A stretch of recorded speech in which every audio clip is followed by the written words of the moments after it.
If you asked anyone who knew us, they'd tell you my wife Jenny and I had a great marriage. We had been together for 5 years, living in a nice home with steady jobs and a life that, from the outside, looked solid, secure. To our friends and family, we seemed like the couple who had it all figured out. But behind closed doors, beneath the surface of polite smiles and comfortable routines, the truth was far more complicated. It wasn't that things were terrible.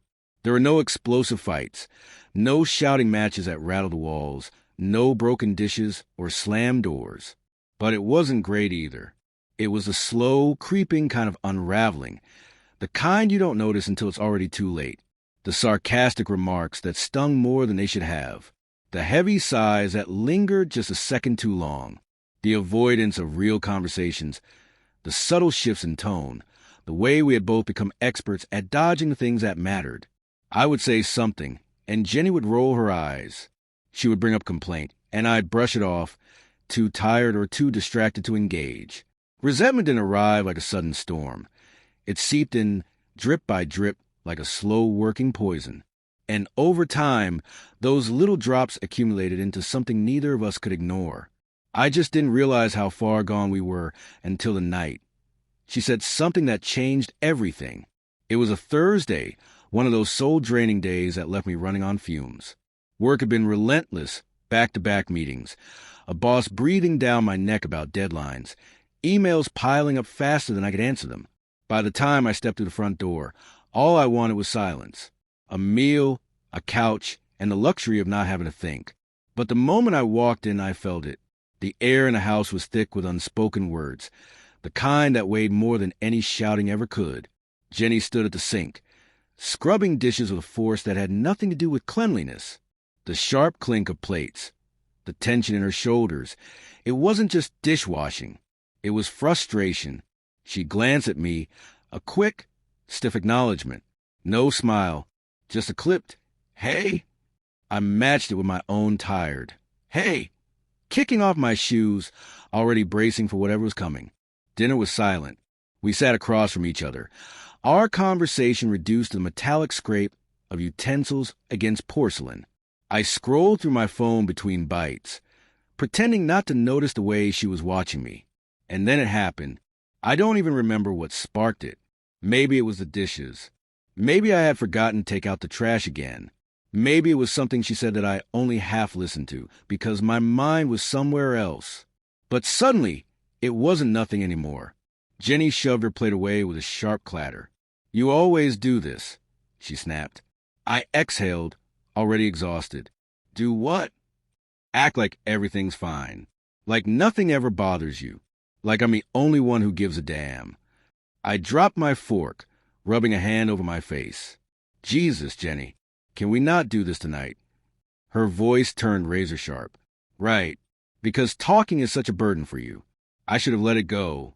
I should have walked away, swallowed the words sitting on the tip of my tongue. But I was too tired, too frustrated, too fed up, and you never stopped nagging. I shot back. The second it left my mouth, I knew. I saw the way her expression shifted. The quick, burning flicker of indignation. She shoved her chair back. "Wow," she scoffed. "So now I'm a nag?" "I didn't say that," I muttered, already regretting it. God, Jenny, sometimes it feels like nothing I do is ever enough for you." She laughed then, but it wasn't the kind of laugh you wanted to hear. It was cold, sharp, the kind of laugh that wasn't about amusement, but about something far more dangerous. And then she looked me dead in the eye and said the words that shattered everything. "You try so hard to act like a man, but let's be honest. You've never really been one, have you?" Everything stopped. The air vanished from the room. My heartbeat thundered in my ears. I stared at her, mind blank, before something inside me caved in. I didn't yell. I didn't argue. I didn't say a single word. I just turned and walked away. Jenny had no idea what she had just done. No idea the depth of that wound. No idea how far back it went. When I was a kid, I was always the smallest one in the class. Always the last one picked for teams. Always the one people joked about. In high school, my girlfriend left me for a football player. When I asked her why, she just shrugged and said, "You're just not enough." I carried that weight for years. I built myself up, worked out, wore confidence like armor, tried to be the kind of man people respected. But deep down, I never stopped feeling like that scrawny kid, the one who would never measure up. I never told Jenny that. I never told anyone. And now, she had taken that deepest, most carefully hidden insecurity and thrown it straight in my face. Some things you don't come back from. Days passed. Jenny tried to smooth things over. Made my favorite meals, attempted light-hearted jokes, brushed her fingers against my arm in passing. But it didn't work. It was already over. A week later, the divorce papers were on the counter. I had filed them without telling her. There was no point in pretending we could fix what had already shattered. When I walked in that evening, Jenny stood beside the envelope, arms crossed, face unreadable. She barely let me set my keys down before she spoke. "You really did it." I sighed, running a hand through my hair. "Yeah, Jenny, I did." Her voice shook. "So that's it? That's just the end?" I exhaled, slow and controlled, because I knew where this was going. "What did you expect?" She blinked, and for the first time in days, I saw something in her expression that almost looked like fear. "Martin, we've been together for years. You're really throwing it all away over one night." I shook my head, a bitter smile tugging at my lips. "No, Jenny, this wasn't one night. This was every night that led up to it." She opened her mouth, then closed it, shoulders slumping. For the first time in 5 years, I felt the weight lift. The decision had already been made. I picked up the papers and handed them to her. And then, without looking back, I walked away. She laughed, but there was no humor in it. "This isn't about one night." She stepped closer, her eyes searching my face, looking for any sign that I was bluffing, that this was just another fight we would eventually move past. But I wasn't bluffing. This wasn't a game. Her voice softened, barely above a whisper. "You know I didn't mean it." I stared at her, shaking my head. "Yeah, Jenny, that's the problem. You didn't even think before you said it. That's how easy it was for you." She swallowed hard. "You don't think I regret it?" "I don't care if you regret it," I said, my voice steady. "You made it clear. You don't respect me. Nothing I do is ever enough for you. I'm not staying where I'm not respected. We don't have anything left to say." I didn't wait for a response. I turned and walked straight to the bedroom, pulling out a suitcase. Shirts, jeans, shoes. I didn't bother folding anything. I just needed to leave.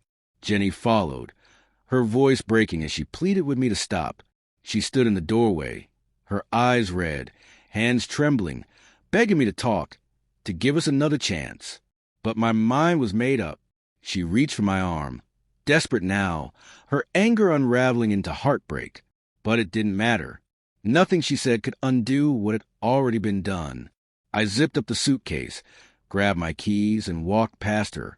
She stood frozen in the hallway, silent tears streaking down her face, watching as I left. That night, I drove to a hotel, and I never went back. Word spread fast. Friends, family, co-workers. Everyone eventually learned that Jenny and I were over. Some people were shocked. Others, not so much. The messages started coming in. "I'm so sorry to hear about you and Jenny. If you ever need to talk, I'm here. Divorces are tough, man. Let me know if you need a drink." I ignored most of them. I was in the mood for sympathy, for advice, for the kind of empty words people say because they don't know what else to offer. There was nothing to explain.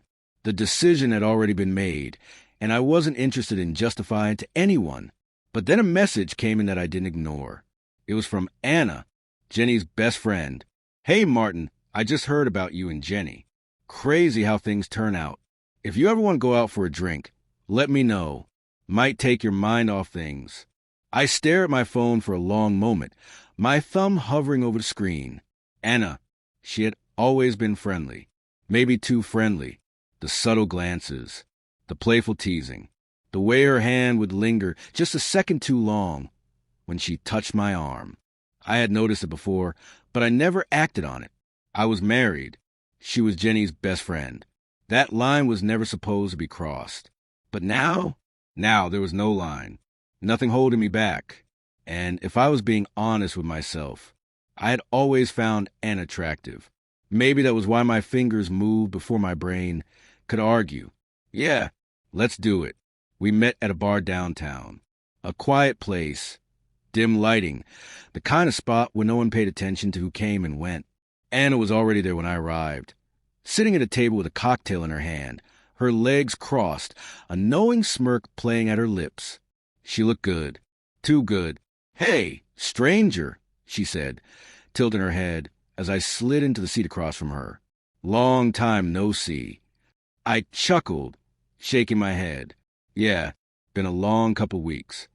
She studied me, her gaze lingering. "How are you holding up?" I shrugged. "I'm here, aren't I?" Her lips curved into a smile. "Yeah, you are." There was something in her eyes, something dangerous. We talked about the past, about old memories, about how insane it was that Jenny and I were divorcing. But as the drinks kept coming, the conversation shifted. She leaned in closer, laughed a little softer, touched my hand, her fingers lingering this time, not by accident, but by intent. And then she said it. "I have to be honest, Martin." She traced the rim of her glass with her fingertip, her voice low, almost teasing. "I always wanted you." I froze, my heart kicking up in my chest. She smiled, but I couldn't do anything about it, because of Jenny. I swallowed hard. She held my gaze, her voice dropping even lower. "And now," she murmured, looking at me through her lashes. "Now she's not here." There was no hesitation after that. We kissed right there in the bar, like two people who had been waiting for the moment forever. And when she pulled away, breathless, she whispered, "Let's get out of here." One thing led to another. That night, I didn't go back to the hotel alone. The next few days felt like freedom. I rented an apartment. Not anything extravagant, just a place to clear my head and start fresh. But I wasn't alone. Anna and I kept seeing each other. And for the first time in a long while, I was having fun. No tension. No silent treatment. No pointless fights. Just drinks. Laughter. Nights that didn't end with me lying awake, staring at the ceiling, wondering where everything had gone wrong. Meanwhile, Jenny had been texting me. "I miss you. Can we talk? Please, Martin. Just answer me." I never responded. I had nothing left to say to her. It was late afternoon. Anna was at my place, still in the bedroom, while I sat on the couch, scrolling through my phone. The atmosphere was easy, comfortable, for the first time in a long while, uncomplicated. And then, a knock. Hard. Urgent. I frowned, pushing myself up. When I opened the door, I froze. Jenny. She looked like she hadn't slept in days. Her eyes were red, makeup smudged, her face hollow with exhaustion, like she had been crying for hours. "Martin," she breathed. I didn't say anything. She stepped forward. "Can we talk?" I sighed, already tired of the conversation before it even started. "Jenny, there's nothing to talk about." Her lip trembled. "I was wrong, okay? I shouldn't have said what I said. I was angry, but I didn't mean it." I folded my arms, exhaling. "That's the problem, Jenny. It was too easy for you to say it." "I know," she whispered. "And I regret it. I regret everything. Just, please, let's fix this. Let's try again." I shook my head. "I don't think that's a good idea." And then, before she could argue, a voice spoke from behind me. "Baby, who is it?" Jenny's face changed instantly. I turned just as Anna walked out of the bedroom, stretching lazily, her body draped in nothing but my shirt. Jenny's face went pale. The silence was thick, suffocating. She just stood there, staring at Anna like she couldn't believe what she was seeing. Anna smirked, stepping up beside me. "Oh, hey, Jenny." The air in the room shifted. In an instant, Jenny's shock melted into something darker, something dangerous.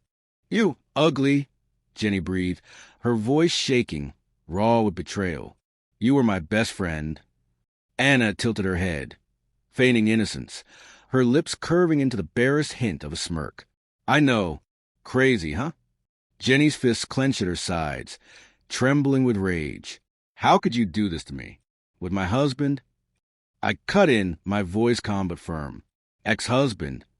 Jenny turned to me, her eyes burning with disbelief, hurt, and something else, something dangerously close to regret. You really went for her? She asked, voice cracking. Out of everyone. Anna let out a low, amused laugh, leaning against the wall, watching the scene unfold like it was a movie made for her. Don't sound so shocked, Jenny, she purred. You never appreciated him. You just pushed him away. Jenny snapped. You! She spat, fury flashing her eyes. Anna just smiled. A slow, deliberate, wicked smile. Thanks for giving him to me, she said smoothly. He's the best I've ever had. The words hit like a bullet. I saw it, the way Jenny's entire body tensed, her nails digging so hard into her palms that her knuckles turned white. And for the first time in years, I saw something I never thought I would. She understood.